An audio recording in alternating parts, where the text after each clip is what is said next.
गुजरात के गवर्नर आचार्य देवव्रत जी, गृह मंत्री श्री अमित शाह, मुख्यमंत्री श्री भूपेंद्र पटेल, राष्ट्रीय रक्षा यूनिवर्सिटी के वाइस चांसलर बिमल पटेल जी, प्रोफेसर्स, टीचर्स, यूनिवर्सिटी के छात्रगण, अभिभावकगण, अन्य महानुभाव, देवी और सज्जनों, राष्ट्रीय रक्षा यूनिवर्सिटी माना मेरे लिए एक विशेष आनंद का अवसर है। ये यूनिवर्सिटी देश भर में रक्षा के क्षेत्र में जो अपनी कैरियर बनाना चाहते हैं, और रक्षा का क्षेत्र सिर्फ यूनिफॉर्म और डंडा नहीं है, वो क्षेत्र बहुत विस्तृत है और उसमें वेल ट्रेन्ड मैन पावर ये समय की मांग है। और इसलिए रक्षा के क्षेत्र में 21वीं सदी की जो चुनौतियां हैं, उन चुनौतियों के अनुकूल हमारी व्यवस्थाएं भी विकसित हो और उन व्यवस्थाओं को संभालने वाले व्यक्तित्व का भी विकास हो। और उस संदर्भ में उस एक विजन को लेकर के ये राष्ट्रीय रक्षा यूनिवर्सिटी का जन्म हुआ।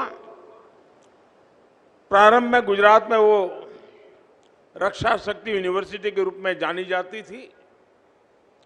बाद में भारत सरकार ने उसको एक पूरे देश के लिए अहम यूनिवर्सिटी के रूप में उसको मान्यता दी और आज ये एक प्रकार से देश का नजराना है, देश का गहना है, जो राष्ट्र की रक्षा के लिए यहाँ जो चिंतन, मनन, शिक्षा, ट्रेनिंग होगी, वो राष्ट्र रक्षा के लिए आने वाले कालखंड में देश के अंदर एक नया विश्वास पैदा करेंगे। आज जो छात्र छात्रा यहाँ से पढ़ करके निकल रहे हैं, उन्हें और उनके परिवार के सदस्यों को मेरी तरफ से मैं बहुत बहुत शुभकामनाएं देता हूं। आज एक और पावन अवसर है।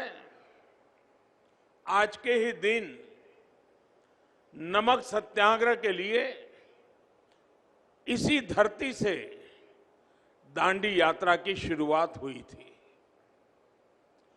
अंग्रेजों के अन्याय के खिलाफ गांधी जी के नेतृत्व में जो आंदोलन चला, उसने अंग्रेजी हुकूमत को हम भारतीयों के सामूहिक सामर्थ्य का एहसास करा दिया था। मैं दांडी यात्रा में सम्मिलित हुए सभी सत्याग्रहियों का पुण्य स्मरण करता हूं और आजादी के 75 साल जब मना रहे हैं, तब ऐसे वीर स्वातंत्र सेनानियों को आदरपूर्वक श्रद्धांजलि देता हूं। साथियों, आज का दिन स्टूडेंट्स, टीचर्स, पेरेंट्स के लिए बहुत बड़ा दिन है, लेकिन मेरे लिए भी एक यादगार अवसर है। जैसे अभी अमित भाई बता रहे थे, किस कल्पना के साथ इस यूनिवर्सिटी का जन्म हुआ था, और स्वाभाविक है कि लंबे अरसे तक मंथन किया, बहुत एक्सपर्ट्स लोगों के साथ मैंने संवाद किया, दुनिया में इस दिशा में क्या क्या हो रहा है उसका अध्ययन किया, और सारी मशक्कत के बाद एक छोटा सा स्वरूप यहां गुजरात की धरती पर आकार लिया। हम देख रहे हैं कि अंग्रेजों के जमाने में जो देश में रक्षा का क्षेत्र था, उस समय सामान्य तौर पर एक लॉ एंड ऑर्डर रूटीन व्यवस्था का हिस्सा था, और अंग्रेज भी अपनी दुनिया चलती रहे इसलिए जरा दमखम वाले, लंबे चौड़े कद वाले डंडा चलाएं तो सब दूर पता चल जाए कि वो क्या है, इस इरादे से लोगों को रिक्रूट करते थे।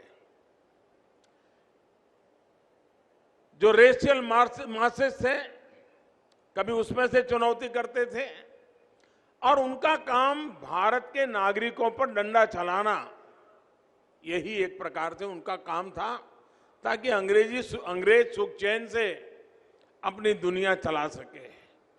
लेकिन आजादी के बाद उसमें बहुत रिफॉर्म्स की आवश्यकता थी, आमूलचूल परिवर्तन की आवश्यकता थी।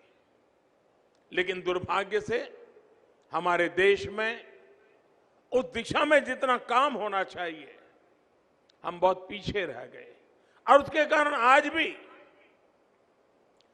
सामान्य जो परसेप्शन बना हुआ है, वो परसेप्शन खास करके पुलिस के संबंध में, ये परसेप्शन ऐसा बना हुआ है कि भाई उनसे बच के रहो, इनसे जरा दूर रहो।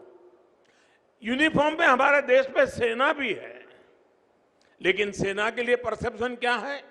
कहीं कोई संकट की घड़ी है और दूर से भी सेना दिखाई दे तो उसको लगता है कि अब तो कोई संकट नहीं है, ये लोग आ गए हैं। एक अलग परसेप्शन है और इसलिए भारत में ऐसे मैन पावर को सुरक्षा क्षेत्र में तैयार करके लाना बहुत जरूरी है, जो सामान्य मानवी के मन में एक मित्रता की अनुभूति करे, एक विश्वास की अनुभूति करे। और इसलिए हमारी पूरे ट्रेनिंग मॉड्यूल को बदलने की बहुत आवश्यकता थी। उसी गहन चिंतन में से भारत में पहली बार इस प्रकार का प्रयोग हुआ था, जो आज विस्तार होते होते राष्ट्रीय रक्षा यूनिवर्सिटी के रूप में आपके सामने प्रस्तुत है। कभी कभी लगता था कि रक्षा मतलब यूनिफॉर्म है, पावर है, हाथ में डंडा है, पिस्तौल है। आज वो जमाना चला गया है। आज रक्षा का क्षेत्र उसने अनेक रंग रूप ले लिए हैं, अनेक चुनौतियां पैदा हो गई हैं। पहले के समय कहीं एक जगह पे घटना होती थी तो उसकी खबर गांव के दूसरे कोने में पहुंचते पहुंचते भी घंटे लग जाते थे और दूसरे गांव में पहुंचते पहुंचते तो दिन लग जाते थे और पूरे राज्य में पहुंचते पहुंचते 24 घंटे 48 घंटे लग जाते थे। और उस दरमियान पुलिस बेड़ा अपनी व्यवस्थाएं कर लेता था, चीजों को संभाल पाता था। आज तेज गति से चल फ्रिक्शन ऑफ सेकंड में जब कम्युनिकेशन होता है, चीजें फैल जाती हैं। ऐसे समय किसी एक जगह से व्यवस्थाओं को संभाल करके आगे बढ़ना ये संभव नहीं रहा है।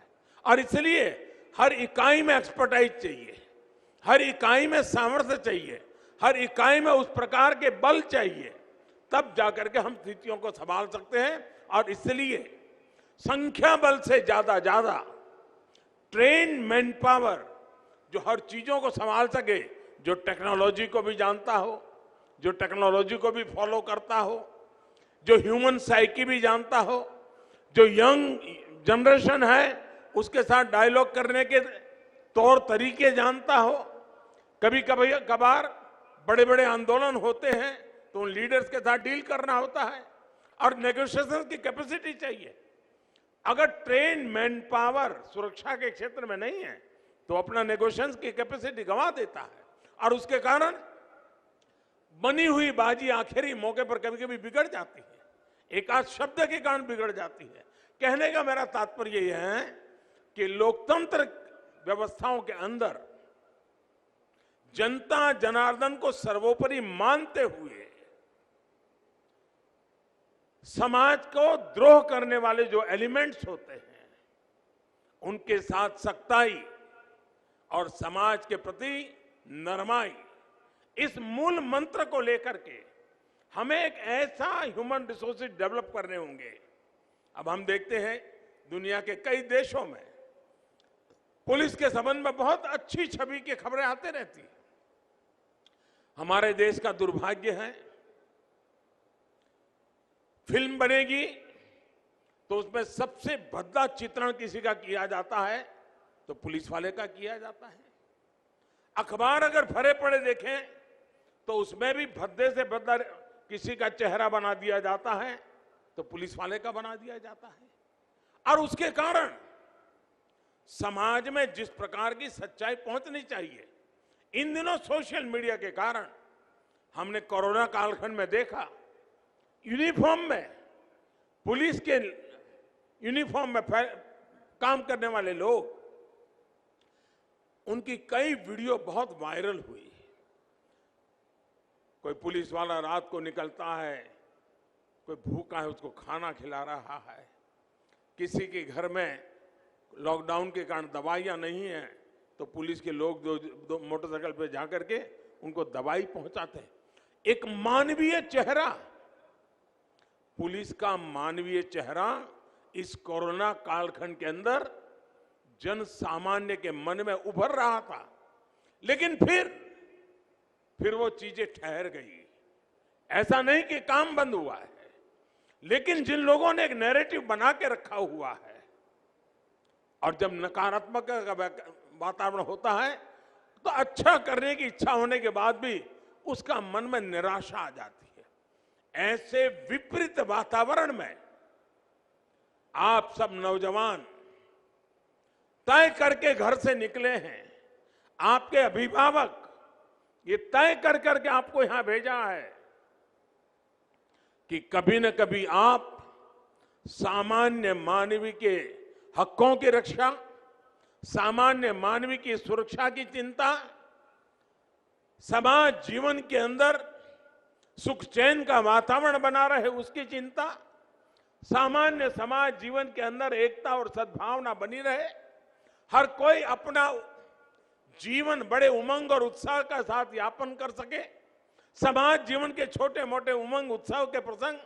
बड़े आनंद और गौरव के साथ होते चले, इस भूमिका के साथ समाज जीवन में हम अपनी भूमिका कैसे अदा कर सके। और इसलिए अब सिर्फ कद काठी के आधार पर सुरक्षा बले देश की सेवा कर पाएंगे, वो एक सीमित तक सही है, लेकिन एक बहुत बड़ा क्षेत्र बन गया है जहां पर हमें ट्रेन मैन पावर की जरूरत पड़ेगी। आज का जो जमाना है, परिवार छोटे होते गए हैं। पहले तो क्या था, पुलिस वाला भी एक्स्ट्रा ड्यूटी करके थक करके घर जाता था तो एक बड़ा संयुक्त परिवार होता था, तो माँ संभाल लेती थी, पिताजी संभाल लेते थे, दादा दादी कभी घर में है तो संभाल लेते थे, कोई भतीजा संभाल लेता था, बड़े भाई साहब घर में है तो वो संभाल लेते, भाभी जी होती तो वो संभाल लेती थी। वो मन से हल्का हो जाता था और दूसरे दिन तैयार होके चला जाता था। आज माइक्रो फैमिली हो रहे हैं, जवान कभी 6 घंटे नौकरी, कभी 8 घंटे, कभी 12 घंटे, कभी 16 घंटे, और बड़ी विपरीत परिस्थिति में नौकरी करता है, फिर घर जाएगा, घर में तो कोई है ही नहीं, सिर्फ खाना खाओ, कोई पूछने वाला नहीं, माँ बाप नहीं है, कोई चिंता करने वाला एक अलग व्यक्तित्व नहीं है। ऐसे समय स्ट्रेस की अनुभूति हमारे सुरक्षा बल के क्षेत्रों के सामने एक बहुत बड़ी चुनौती बनती है। परिवार जीवन की कठिनाइयां, काम करते समय करनी पड़ती कठिनाइयां, उसके मन पर एक बहुत बड़ा स्ट्रेस रहता है। ऐसे समय में स्ट्रेस फ्री एक्टिविटी की ट्रेनिंग ये आज सुरक्षा क्षेत्र के लिए आवश्यक हो गई है, और उसके लिए ट्रेनर्स की आवश्यकता हो गई है। ये रक्षा शक्ति यूनिवर्सिटियां जो हैं, वे इस प्रकार के ट्रेनर भी तैयार कर सकते हैं जो शायद यूनिफॉर्म की काम में नहीं होंगे, लेकिन यूनिफॉर्म वालों को मन से मस्त रखने का काम यहां से ट्रेन होकर के लोग कर सकते हैं। आज सेना में भी बहुत बड़ी मात्रा में योगा टीचरों की जरूरत पड़ रही है। आज पुलिस बेड़े में भी बहुत बड़ी मात्रा में योगा और रिलैक्सेशन टेक्निक वाले टीचर्स की आवश्यकता लगी है। ये दायरा भी रक्षा क्षेत्र का अंदर आएगा। उसी प्रकार से टेक्नोलॉजी एक बहुत बड़ी चुनौती है, और मैंने देखा है कि अगर एक्सपर्टाइज नहीं है तो हम समय पर जो करना चाहिए वो नहीं कर पाते हैं, देर हो जाती है। जिस प्रकार से साइबर सिक्योरिटी के इश्यू बने हैं। जिस प्रकार से क्राइम में टेक्नोलॉजी बढ़ती चली जा रही है, उसी प्रकार से क्राइम डिटेक्शन में टेक्नोलॉजी सबसे ज्यादा मददगार भी हो रही है। पहले के समय में कहीं चोरी हो जाए तो चोर को पकड़ने में लंबा समय लग जाता था, लेकिन आज कहीं सीसीटीवी कैमरा होगा, सीसीटीवी कैमरा के फुटेज देख लीजिए तो फिर पता चलता, हाँ ये व्यक्ति बड़ी आशंका से जा रहा है, पहले इस मोहल्ले में गया, फिर इस मोहल्ले में गया। आप लिंक बिठा दें और आपके पास आर्टिफिशियल इंटेलिजेंस का नेटवर्क है तो बड़ी आसानी से एक व्यक्ति को ट्रेस करके आप ढूंढ सकते हैं कि यहां से निकला था, यहां आया था और यहां पर उसने कानून के विरुद्ध में काम किया है, पकड़ा जाता है।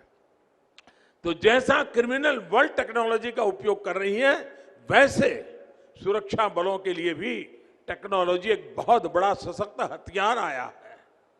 लेकिन सही लोगों के हाथ में सही हथियार और समय पर काम करने का सामर्थ्य ट्रेनिंग के बिना संभव नहीं है। और मैं मानता हूं कि दुनिया में बड़ी बड़ी घटनाएं, अगर आप इस क्षेत्र में, आपके शायद यहां केस स्टडी पढ़ाते होंगे तो उसमें आता होगा कि किस प्रकार से टेक्नोलॉजी का उपयोग करते क्राइम किया जाता है और किस प्रकार से टेक्नोलॉजी के उपयोग से क्राइम डिटेक्ट किया जाता है। ये ट्रेनिंग सिर्फ सुबह परेड करना, फिजिकल फिटनेस, इतने से अब रक्षा क्षेत्र का काम नहीं रहा है। कभी कभी तो मैं सोच रहा हूं मेरे दिव्यांग भाई बहन शायद फिजिकली अनफिट होंगे तो भी अगर रक्षा शक्ति यूनिवर्सिटी में ट्रेन हो जाएंगे तो वे भी रक्षा क्षेत्र अंदर शारीरिक अक्षमता के बाद भी ट्रेनिंग के कारण, मानसिकता के कारण बहुत बड़ा योगदान दे सकते हैं। यानी पूरा दायरा बदल चुका है। हमें इस रक्षा यूनिवर्सिटी के माध्यम से उस दायरे के अनुकूल व्यवस्थाओं को कैसे विकसित करें, उस दिशा में जाना चाहिए।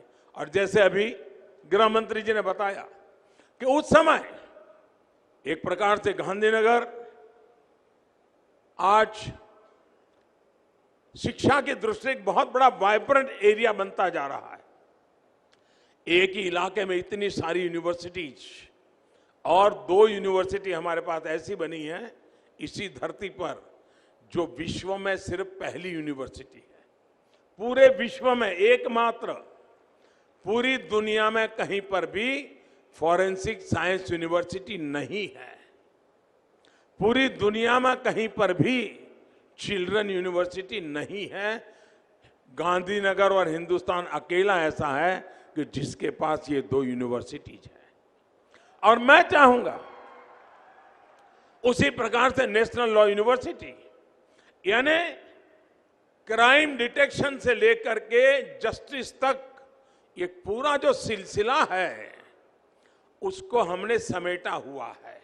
और ये समेटा हुआ भी तब काम आएगा, ये तीनों यूनिवर्सिटीज साइलो में काम करेगी। राष्ट्रीय रक्षा यूनिवर्सिटी अपनी दुनिया चलाए, फॉरेंसिक साइंस यूनिवर्सिटी अपनी दुनिया चलाए, नेशनल लॉ यूनिवर्सिटी अपनी दुनिया चलाए, तो जो परिणाम मुझे लाना है वो परिणाम नहीं आ सकता है। और इसलिए मैं आज जब आपके बीच में आया हूं, यूनिवर्सिटी को चलाने लोग यहां बैठे हुए हैं, तब मेरा आग्रह रहेगा क्या साल में हर 3 महीने के बाद इन तीनों यूनिवर्सिटी के स्टूडेंट्स का, फैकल्टीज का कॉमन सिंपोजियम हो सकते हैं क्या, जो तीनों पहलुओं की चर्चा करें और रक्षा के और संवर्धन करने के लिए एक नए मॉडल लेकर के आए। फॉरेंसिक साइंस जस्टिस के लिए कैसे काम आएगा, वो नेशनल लॉ यूनिवर्सिटी के बच्चों को पढ़ना पड़ेगा। क्राइम डिटेक्शन वाले लोगों को देखना होगा किस धारा के अंदर किस कलम को मैं कैसे ले जाऊंगा, मैं साक्ष्य कैसे लेके जाऊंगा, ताकि फॉरेंसिक साइंस यूनिवर्सिटी से मुझे टेक्निकल सपोर्ट मिल जाएगा और नेशनल लॉ यूनिवर्सिटी से मुझे कानूनी सपोर्ट मिल जाएगा और मैं क्रिमिनल को न्याय दिला करके रहूंगा और मैं देश को सुरक्षित कर पाऊंगा। और तब जाकर के जब न्याय तंत्र समय पर न्याय दे पाता है और गुनहगारों को सजा देता है तो गुनहगारों में भय का माहौल बन जाता है। मैं तो रक्षा शक्ति यूनिवर्सिटी में ये भी चाहूंगा कि वहां ऐसे लोग भी तैयार हो जो जेल की व्यवस्थाओं के संबंध में उनकी मास्टरी हो।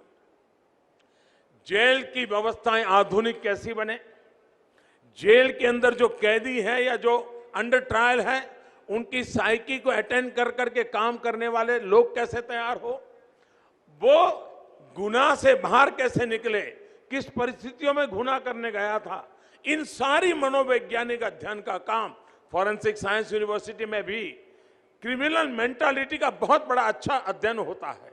रक्षा शक्ति यूनिवर्सिटी में भी उसका एक पहलू होता होगा। मैं समझता हूं क्या हमारे यहां से ऐसे लोग तैयार हो सकते हैं कि जिनकी एक्सपर्टाइज यही हो, जो कैदियों के अंदर पूरे जेल के माहौल को बदलने में काम कर सकते हो, उनकी साइकी को अटेंड कर सकते हो और एक अच्छा मनुष्य बना करके वो जेल से भी बाहर निकले। इसके लिए योग्य ह्यूमन रिसोर्स की आवश्यकता होती है। सिर्फ जो कल तक पुलिस में काम, लॉ एंड ऑर्डर का काम किसी शहर के किसी कोने में संभालता हो और अचानक उसको कह दिया जाएगा अब जाओ जेल में संभालो, उसकी ट्रेनिंग तो है नहीं। ठीक है, उसका इतनी ट्रेनिंग है कि इस प्रकार के क्रिमिनल लोगों के साथ कैसे बैठना उठना हो तो उसको जानता है, लेकिन इतने से बात बनती नहीं है। मैं समझता हूं कि इतने सारे क्षेत्र फैल चुके हैं, उन सभी क्षेत्रों के लिए हमने इस दिशा में प्रयास करना होगा। आज मुझे इस रक्षा यूनिवर्सिटी का ये भव्य भवन का लोकार्पण करने का अवसर मिला है। जब हम इसके लिए जगह आइडेंटिफाई कर रहे थे तब मेरे सामने बहुत बड़े प्रश्न आए थे, बड़े दबाव आते थे।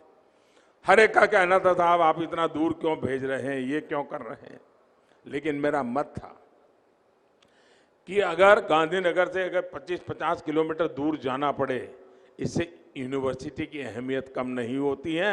अगर यूनिवर्सिटी में दम होगा तो गांधीनगर का सबसे बड़ा फोकस एरिया बन सकता है। और आज भवन देखने के बाद, आज ये भवन देखने के बाद मुझे लगता है इसकी शुरुआत हो चुकी है, लेकिन इस भवन को हरा भरा रखना, ऊर्जावान रखना, शानदार बनाए रखना, ये दायित्व एक कॉन्ट्रैक्टर बिल्डिंग बना करके चले जाने से नहीं होता है, एक सरकार बजट खर्च कर दे इससे नहीं होता है। उसमें रहने वाला हर व्यक्ति उसे अपना माने, हर दीवार को अपनी माने, हर खिड़की को अपनी माने, हर फर्नीचर की एक एक चीज को अपनी माने और उसको अच्छा बनाने के लिए खुद कुछ करता रहेगा, तब जाकर के ये भवन अपने आप में शानदार रह सकते हैं। एक जमाना था अहमदाबाद में जब IIM बना था, 50 साल पहले की बात है, 50-60 साल पहले का वो भवन पूरे हिंदुस्तान में एक मॉडल के रूप में माना जाता था। बाद में जब नेशनल लॉ यूनिवर्सिटी का हमारा भवन बना तो पूरे हिंदुस्तान में नेशनल लॉ यूनिवर्सिटी के भवन की तरफ लोगों का आकर्षण हुआ था। मैं आज पक्का मानता हूं कि आने वाले दिनों में ये रक्षा यूनिवर्सिटी का कैंपस भी लोगों के लिए आकर्षण का कारण बनेगा।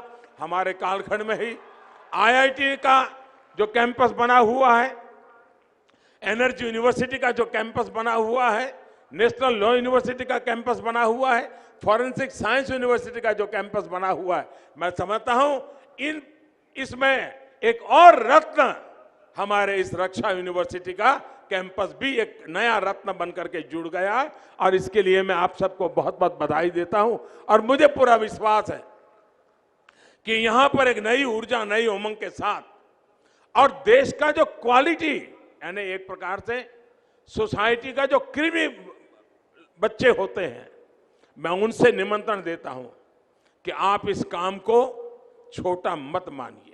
आइए, ये देश की सेवा करने का बहुत बड़ा क्षेत्र है और कोई यहां आए हुए भी और हमारे पुलिस के जवान भी, हमारी होम मिनिस्ट्री भी, ये कभी गलती हम नहीं करें।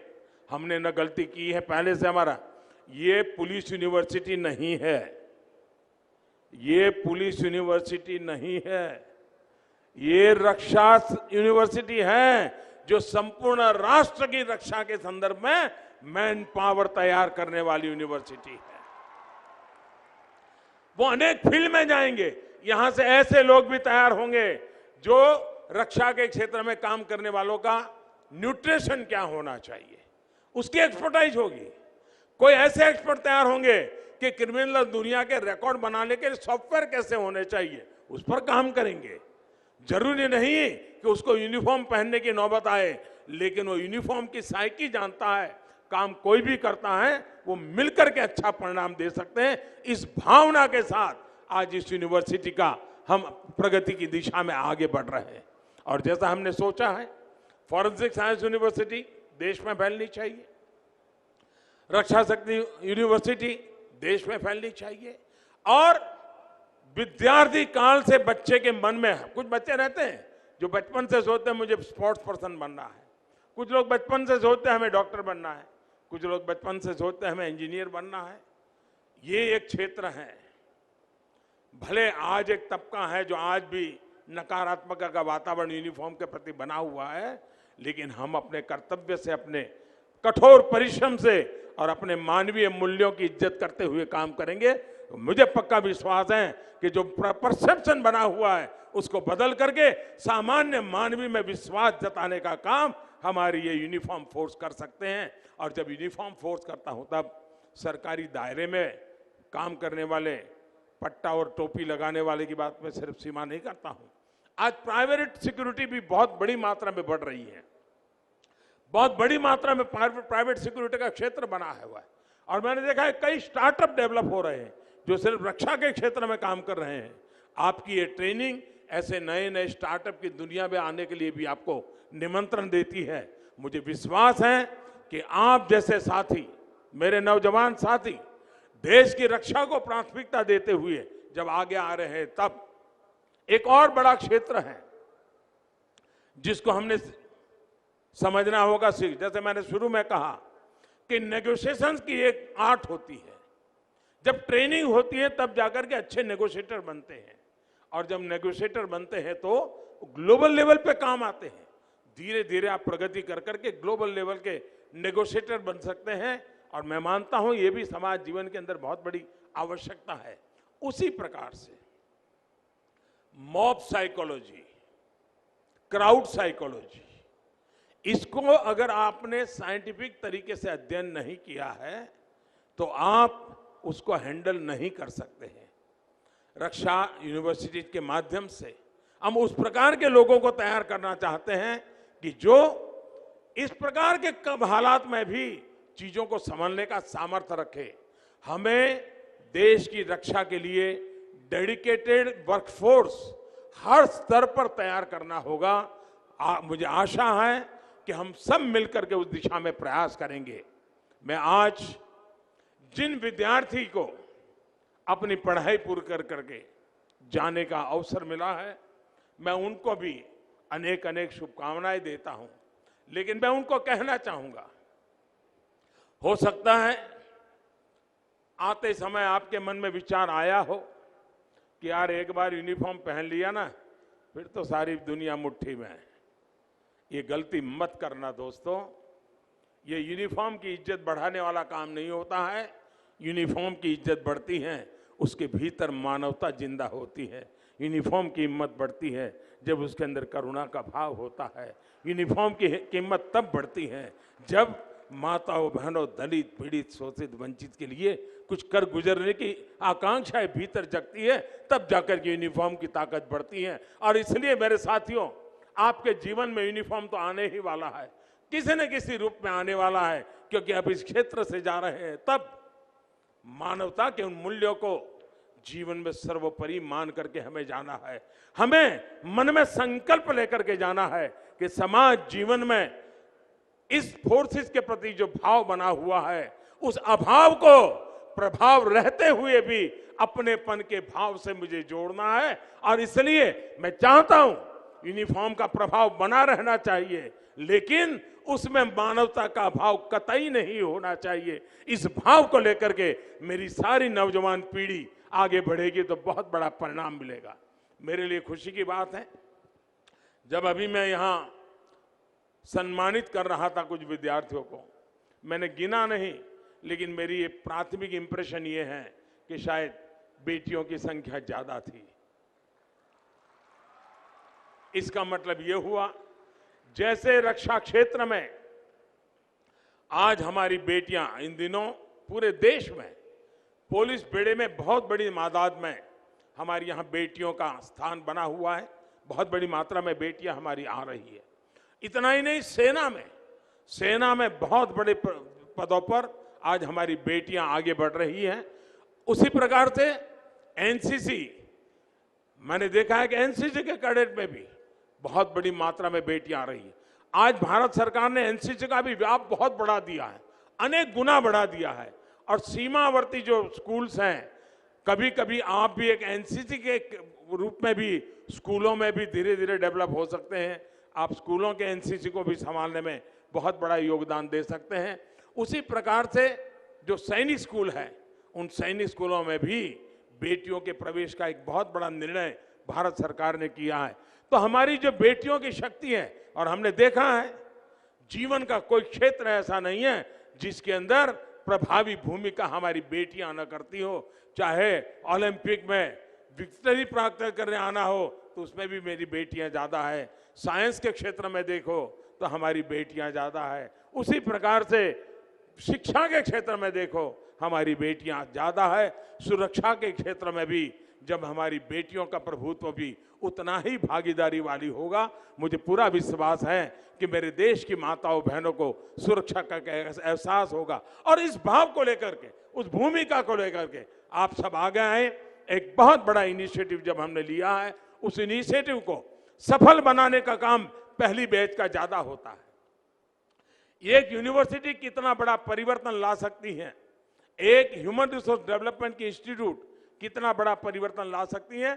गुजरात की धरती की दो घटनाएं मैं आपके सामने रखना चाहूंगा। बहुत समय पहले, और उस समय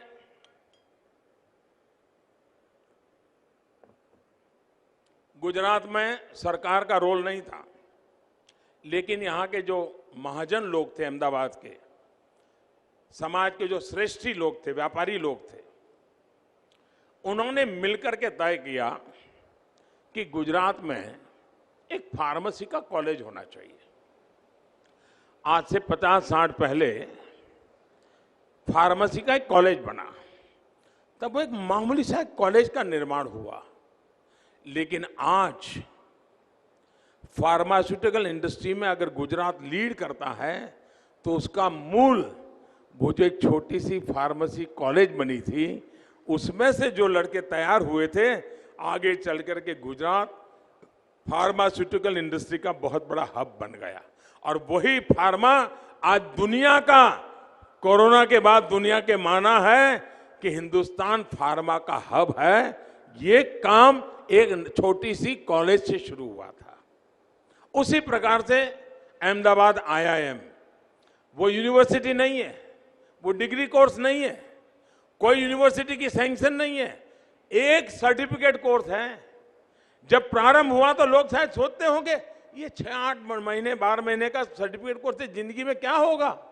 लेकिन IIM ने एक ऐसी प्रतिष्ठा बनाई, आज जितने दुनिया में बड़े बड़े CEOs हैं, कोई न कोई IIM से गुजरा हुआ है। दोस्तों, एक यूनिवर्सिटी क्या कर सकती है, मैं वो सपना इस रक्षा यूनिवर्सिटी में देख रहा हूं, जो हिंदुस्तान के पूरे रक्षा के क्षेत्र के चित्र को बदल देगा, रक्षा की सोच को बदल देगा, और रक्षा के अंदर आने वाले हमारी युवा पीढ़ी के लिए नए परिणाम ला करके रहेगा। इस पूरे विश्वास के साथ पहली पीढ़ी का जिम्मेदारी ज्यादा होती है, फर्स्ट कॉन्वोकेशन वालों की जिम्मेदारी और अधिक बन जाती है।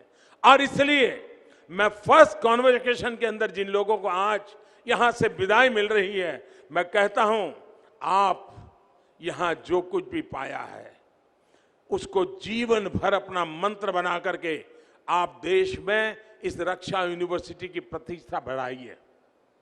इस क्षेत्र में आगे आने के लिए होनहार नौजवानों को प्रेरित कीजिए, बेटे बेटियों को प्रेरित कीजिए, आपके जीवन से प्रेरित होंगे। बहुत बड़ी भूमिका आप समाज जीवन में अदा कर सकते हैं अगर उस काम को आप करेंगे।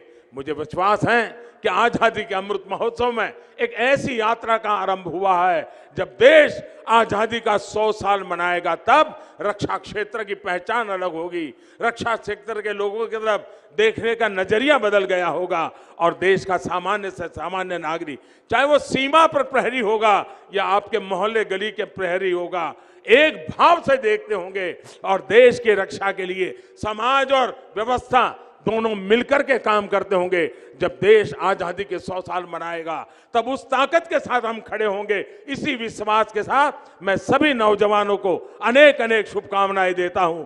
उनके परिवारजनों को बहुत बहुत शुभकामनाएं देता हूं। बहुत बहुत धन्यवाद।